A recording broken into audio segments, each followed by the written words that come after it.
What's up, Bergen County, Northern New Jersey, Eastern Bergen County? You know who you are. So I'm Stacy Esser. I am the founder of the SEG Stacy Esser Group real estate team. And we're part of the Keller Williams brokerage. And I'm going to do a deep dive into market data on housing, all things housing.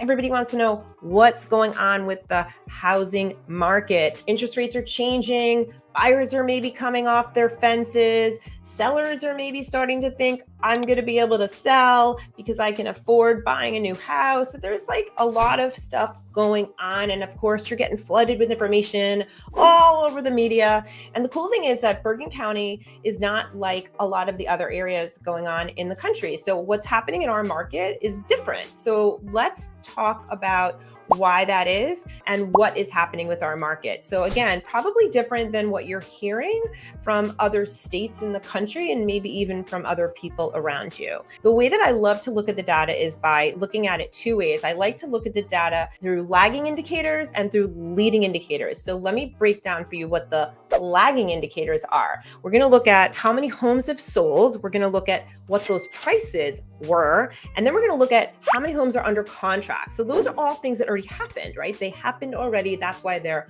lagging indicators. All right. After that, we're going to look at leading indicators, things that start to tell us a story of what's happening now and hopefully will help you determine the best route for whatever decision you're trying to make. They help us craft a strategy. So they're the leading indicators, right? And those leading indicators are how many new listings are coming to market, how many homes are coming to market. We can't sell what we don't have. And then what are the price points of those homes coming to the market?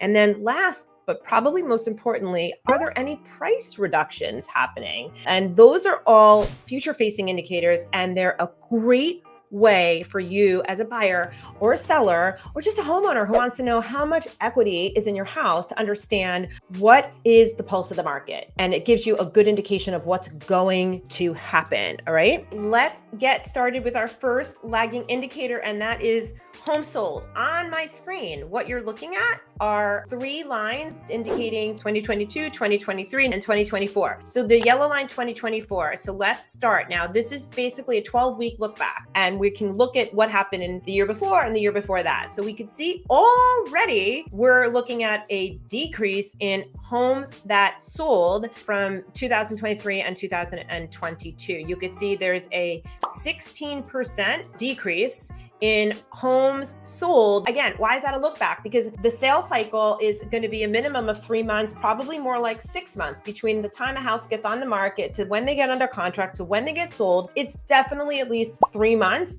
So what you're looking at is a result of something that happened in the past. And that's why I call it a lagging indicator. So we're looking at a trend down in homes sold. Let's go to the next one, pricing.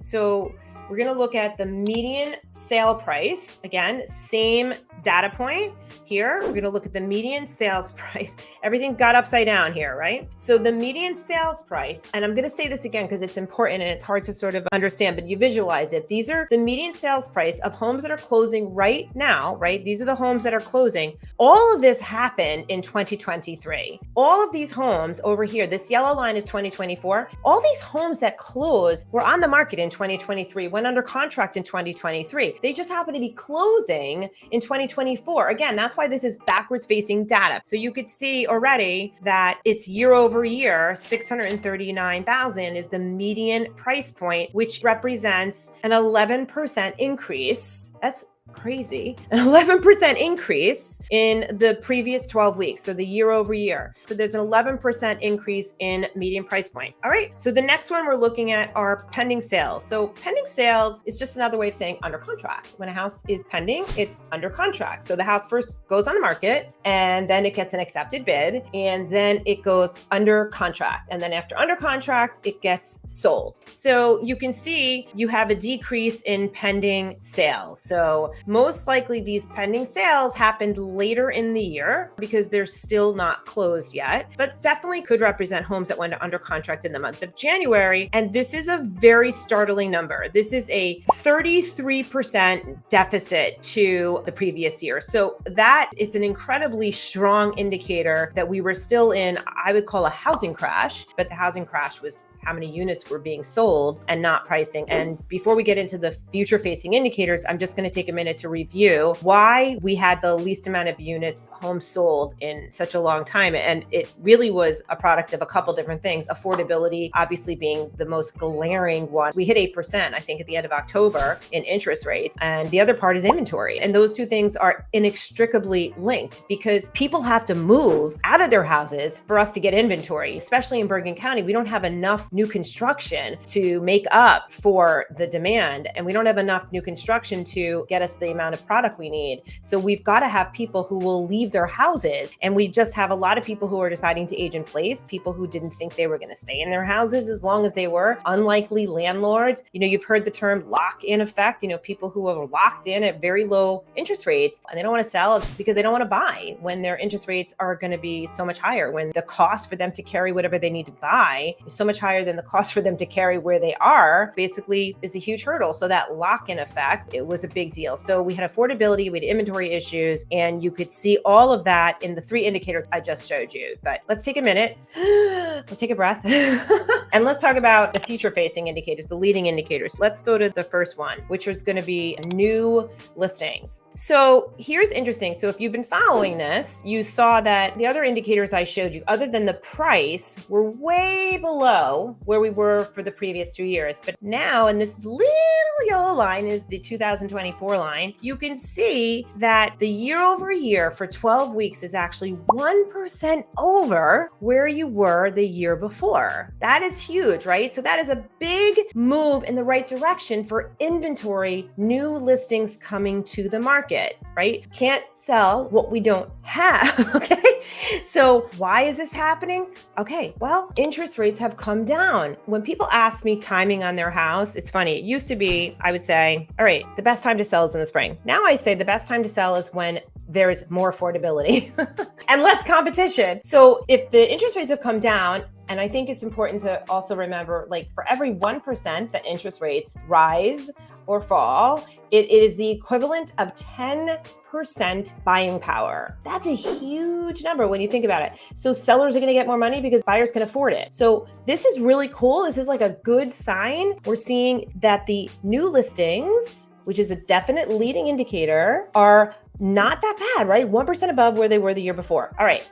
Yay! Let's go to the next one. And that would be new listing median price. So we're looking at what our sellers want for their houses. How much money do they want to make? What are they expecting to get from their houses? And where are those numbers coming in? And those are potentially going to be indicators of how much you buyers are going to need to pay for houses. And is that above or below last year? So I'm looking at it here. This is already way above what it was the year before. So we could see that median list price is already coming in at 12.6% above the year before. If that is any indication of where houses are going to sell for, then that's a big number and something you all need to be prepared for. So let's now go to the last indicator, which is the price reduction indicator. And let's see if the sellers are having to reduce their prices in order to get them sold. So why do I always say that this is such a cool piece of data to look at? Well, what makes a seller decide to lower a price? So that means that perhaps the house was sitting on the market longer. And that means that buyers were looking at it and basically saying,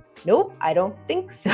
Okay. And that means that a seller is going to reduce the price in order to get the bid triggered. So that's a big deal, right? Because there's not a lot of product. So if a seller is sitting on a house and they aren't triggering the bids that they want, or they're not getting any bids at all, then they've got to really relook at the strategy. And maybe that's the condition of the house. Maybe it's the way its house is being marketed. Maybe it's the price of the house. Either way, they definitely shouldn't just sit there and say, well, I don't have any buyers, so how do I know if I have to reduce the price? Like, you definitely should look at your house objectively. If you're sitting on the market and it's not selling, you definitely should do something different. Okay. So let's take a look at that number. Price drops. Here we go. So now we're looking at the yellow here. It's interesting, right? There are definitely some houses that are getting price drops. So this is 2022. And this is 2023, and this yellow line is 2024. So you could see percentage of active listings. This is, again, I'm looking at 2023. So 2023 was showing that there was a 1.7%. So that was interesting. And then you go over here and you could see there's a slight percentage of active listings with price drops. There was 1.1% of active listings that had a price drop. And if you compare that up against 2023, there was 1.6% of active listings with price drops. So slightly more, right? So it's just a 0.6% active listing increase of price drops. It's tiny, but it's there. So you are seeing some houses that will have a price drop. So that's it. It's not anything incredible. It's not showing us that we have sellers asking for prices that are outrageous, because again, in a normal market, and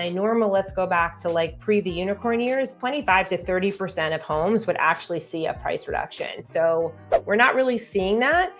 And just to sort of wrap all this up in a nice little bow, what we're seeing is slightly more inventory. Good. We're also seeing prices increase already. We're seeing a tiny bit of price reductions, but nothing to write home about, and very little product. My guess is that we're going to bottom out in inventory this month, which is February. We're already in February when I'm doing this. I'm looking back from January, but February. And we're going to start to see more product come to market. I mean, we have a whole lot of our own inventory coming to market the end of February into March and April. And you will probably start to see more sellers feeling like they can comfortably go to market because these interest rates have come down. So that lock-in effect is going to be maybe a little bit less of a hindrance, because maybe sellers are kind of getting used to it. And maybe they just said, you know what, for other reasons, I'm ready to go. I'm ready to, take that next step. We are seeing a whole lot of trade up buyers. So buyers who have basically realized that they've picked up so much equity in their house, maybe they've saved some money and they're ready to get to that next house. My suggestion is to ask yourself, if you're planning on staying in your same house for 10,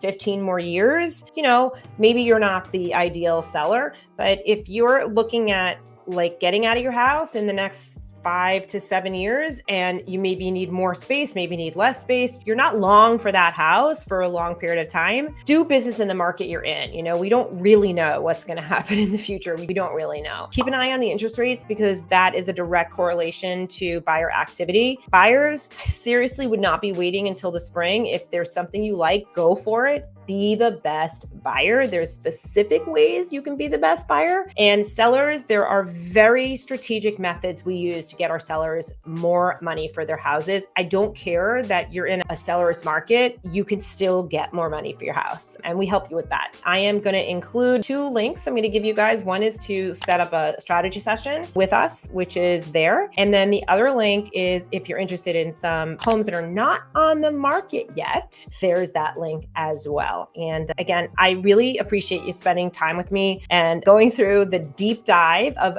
Bergen County housing market. I love it. I love that you're interested in it. I love all your comments and any other thoughts or suggestions you all have on stuff you want to see from me. Please put it in the comments. Please please follow, please share, all of that fun stuff, and stay safe and stay well. And I'm Stacy. Thank you again so much for staying with me. Bye-bye.